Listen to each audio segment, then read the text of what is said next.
구독, 좋아요, 알림 설정 감사합니다. 단돈 1,000만 원이 안 되는 돈으로 경매 투자를 할 수 있을까요? 안녕하세요. 강주 힘찬 부동산 TV의 힘찬입니다. 오늘은 단돈 1,000만 원이 안 되는 돈으로 경매 투자를 할 수 있는 물건을 안내 드리겠습니다. 그러면 바로 컴퓨터 화면을 보도록 하겠습니다. 네, 지금 보시는 화면은 광주 광산구 진곡동 353-4번지 경매 토지에 관한 사항입니다. 사건 번호를 보면 2023 타경의 5814번이고 낙찰기일은 2023년 12월 28일 목요일 오전 10시 되겠습니다. 그리고 지명을 알아보면 진곡동 할 때 진짜는 참 진짜이고 곡자는 골곡 즉 계곡 곡자를 쓰고 있습니다. 그래서 토지는 음터하고 양터로 나눠지는데 음터에 해당되겠습니다. 그래서 지명으로 알아보건대 과거에 이 진곡동에는 계곡이 많아서 진곡동이라고 지어진 게 아닌가 예상이 됩니다. 토지 면적은 공유로 되어 있습니다. 그래서 공유 지분이며 총 면적은 282제곱미터, 평수로는 약 85평 중에서 70.5제곱미터 평수로 약 21평만 현재 경매로 나온 상태입니다. 지목은 답이면서 개발 제한구역 되겠습니다. 그리고 신룡지구 수용 예정구역의 토지입니다. 그래서 제가 맨 끝부분을 다시 한번 안내 드리겠습니다만 이 토지는 경매를 받을 때 두 가지로 나눠서 예상을 하셔야 됩니다. 첫 번째로는 신룡지구로 수용이 돼서 보상이 되는 경우, 그리고 두 번째로는 신룡지구가 해제가 돼서 보상을 받지 못하는 경우, 이 두 가지를 예상을 해서 낙찰가를 계산해야 될 것 같습니다. 계속해서 안내 드리겠습니다. 그리고 이 토지는 농로길에 접해 있어서 차량 진출입이 가능한 토지입니다. 그래서 감정가는 1,008만 1,500원입니다. 그래서 평당 47만 3,000원 정도 됩니다. 현재 1회 유찰된 상태입니다. 네, 계속해서 위성 사진을 보고 계십니다. 화면에서 보면 이렇게 빨간색 선은 지금 현재 신룡지구 수용 예정 구역을 말합니다. 그리고 오늘 나온 경매 토지 위치는 이 빨간색 동그라미 부분 되겠습니다. 신룡지구라는 토지 수용 예정 구역 안에 있는 토지가 경매로 나왔다, 이렇게 보시면 될 것 같습니다. 위성 사진을 좀 더 확대해서 보도록 하겠습니다. 네, 좀 더 위성 사진을 확대해 봤습니다. 확대해 보니까 이 주황색 네모 박스 부분이 빨간색 동그라미 부분이 이제 경매 토지입니다. 좀 전에 말씀드렸던 것처럼 이 토지는 이제 공유 지분입니다. 그리고 신룡지구 수용 예정 구역이다 보니까 두 가지로 나눠서 경매를 분석을 하셔야 됩니다. 첫 번째로는 신룡지구로 수용이 되는 경우, 또 두 번째로는 수용이 되지 않는 경우를 보고 낙찰 금액을 쓰셔야 될 것 같습니다. 그래서 지금 위성 사진을 보니까 토지 모양은 정사각형 모양으로 토지 모양은 좋습니다. 하지만 이제 단점은 이제 공유로 되어 있다는 것. 그래서 수용이 되면 공유든 공유가 아니든 크게 상관없이 보상가는 같기 때문에 크게 문제가 되지 않지만 수용이 되지 않았을 때는 공유 지분이기 때문에 좀 문제의 소지가 발생할 것으로 보입니다. 그러면 간단하게 신룡지구에 대해서 뉴스를 봐보도록 하겠습니다. 네, 2021년 10월 20일자에 나온 뉴스고요. 광주 신룡지구 산업용지 확보 순통이라고 되어 있습니다. 그래서 뉴스를 보면 포인트는 신룡지구 면적은 345만 제곱미터, 약 110만 평입니다. 연장기한은 2024년 10월 17일입니다. 그러니까 내년 10월 17일까지는 수용 발표가 나야 되고, 그렇지 않으면 해제가 됩니다. 그래서 현재 오늘 나온 경매 토지는 신룡지구 수용 부지 이내에 있는 토지이고, 또 관련 뉴스를 봐봤습니다. 그러면 계속해서 현장 사진을 보도록 하겠습니다. 그래서 경매 토지로 가는 현장 사진입니다. 지금 이렇게 이제 최근에 이렇게 녹록길이 깔린 것이 보이고요. 이제 이 도로의 폭은 대략적으로 약 3m 이상이 되기 때문에 차가 통행하는 데는 크게 문제가 없을 것으로 예상이 됩니다. 그리고 이 도로는 그렇게 통행량이 많지가 않기 때문에 차량이 통행하는 데는 크게 문제가 되지 않는다는 점, 이 부분은 이제 장점에 해당되겠습니다. 계속해서 봐보겠습니다. 그래서 이 토지를 갈 때는 이렇게 고속도로가 있는데 이 고속도로를 넘어갈 수 있게끔 이렇게 다리 공사를 해놨습니다. 그래서 이렇게 이제 넘어가면 됩니다. 계속해서 봐보겠습니다. 그래서 지금 보신 사진은 이제 경매 나온 토지 위에서 찍은 사진인데, 경매 나온 토지의 위치는 대략적으로 이 부분입니다.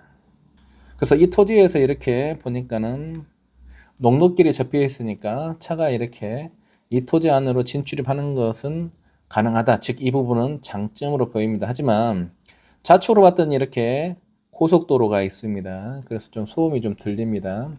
이 부분은 좀 약간 단점이 해당되겠습니다. 계속해서 봐보겠습니다. 그래서 다시 이제 건너와서 촬영한 사진입니다. 다시 한번 토지 위치를 표시를 해보면 이렇게 빨간색 네모 부분 되겠습니다. 그래서 대략적으로 80평 중에 21평인 공유 면적이 해당되며 현재 이 토지로 이렇게 들어갈 수 있게끔 이렇게 녹록길이 접해 있으니까는 이러한 부분들은 장점에 해당이 되고, 다시 말씀드리지만 좌측으로는 이렇게 고속도로가 있습니다. 좀 더 가까이 가서 봐보도록 하겠습니다. 네, 토지 안으로 들어와서 촬영한 모습입니다. 그래서 토지 위치를 간략히 표현을 해보면 이렇게 빨간색 선 부분 되겠습니다. 평수로는 약 한 80평 중에 21평이 이제 경매로 나왔습니다. 그리고 이제 좌측으로는 이렇게 녹록길이 있는데 이렇게 안으로 들어갈 수 있게끔 토지 공사가 되어 있고요. 또 토지 안으로는 이렇게 평평하게 공사를 해놔서 이러한 부분들이 이제 장점으로 보입니다. 그리고 이 토지 안에 흙을 보니까 이렇게 하나씩 자갈이 보이긴 하지만 그렇게 많지가 않아서 텃밭으로 활용하는 데는 크게 문제가 없을 것으로 예상이 됩니다. 다만 좌측에가 이제 고속도로가 있다 보니까 차량 통행들이 있어서 좀 약간의 소음이 있다는 부분은 좀 단점으로 감안하셔야 될 것 같습니다. 계속해서 봐보겠습니다. 네, 좀 더 안쪽으로 와서 촬영한 모습입니다. 다시 토지 위치를 그려보면 이렇게 빨간색 네모 부분입니다. 다시 보니까는 이제 토지는 좋죠. 모양도 좋고 또 토양의 형질도 좋아 보입니다.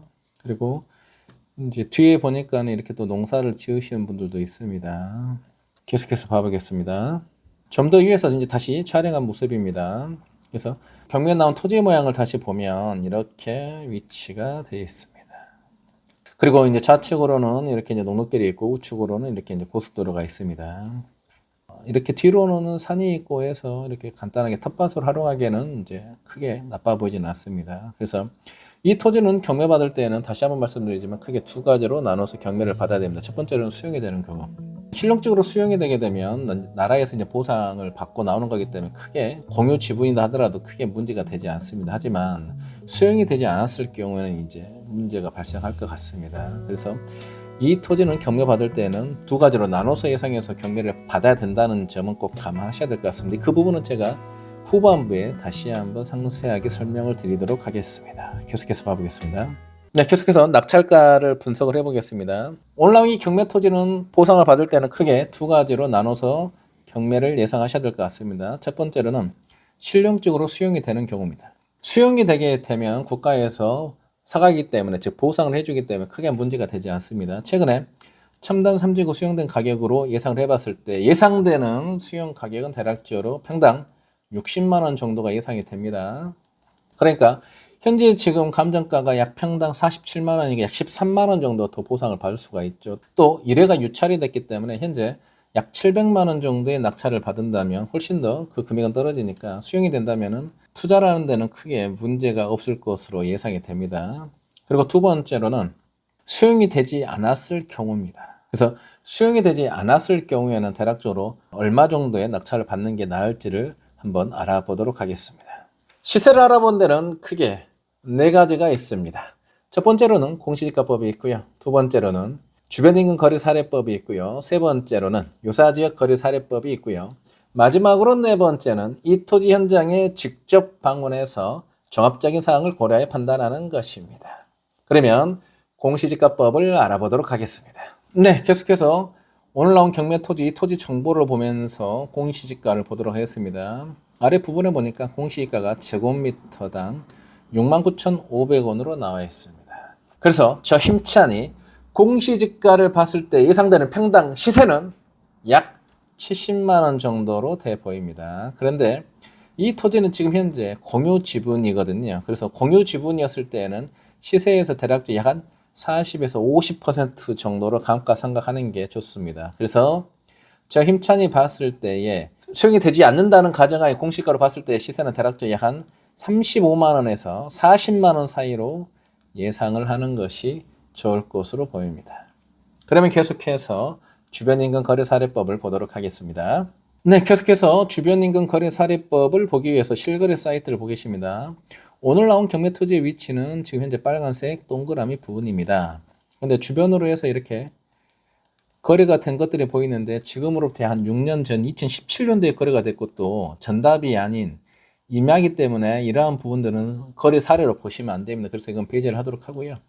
최근에 약 3년 전에 임야긴 하지만은 이제 경매가 진행이 됐는데 이 부분은 이제 얼마의 경매가 진행이 됐는지 임야 좀 한번 참고를 해 보도록 하겠습니다. 근데 2020년도에 그 광주 광산 고층고도 38번지가 임야입니다. 그래서 답보다는 임야가 훨씬 더 저렴하게 경매를 받을 수밖에 없습니다. 그런데 2020년 5월 28일 날 낙찰된 금액을 보니까 평당 약 94,355원이 됐습니다.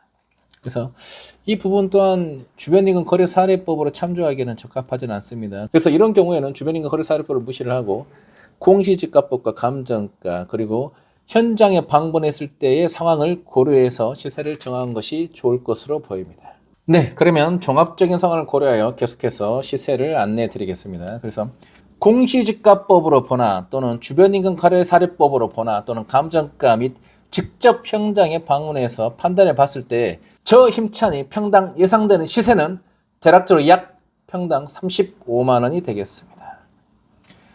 그러면 감정평가사들은 지금 현재 이 경매 토지를 약 8만 1,500원으로 약 1,000만 원 정도의 감정평가를 했으면 그래서 평당 47만 원 정도로 예상하고 있습니다. 이래 유찰이 됐습니다. 그런데 저 힘찬이 봤을 때 대략적으로 평당 35만 원에서 21평에다가 35만 원을 곱하니까 약 735만 원 정도가 적정한 시세로 예상이 됩니다. 오늘 시간에는 지난 시간에 이어서 11번째로 경매에 대해서 안내드리는 시간을 가졌습니다. 오늘 드린 정보가 도움이 되셨기를 바라면서 이만 마치도록 하겠습니다. 시청해주셔서 감사드리고요. 저는 강주 심찬부동산TV의 힘찬이었습니다. 감사합니다.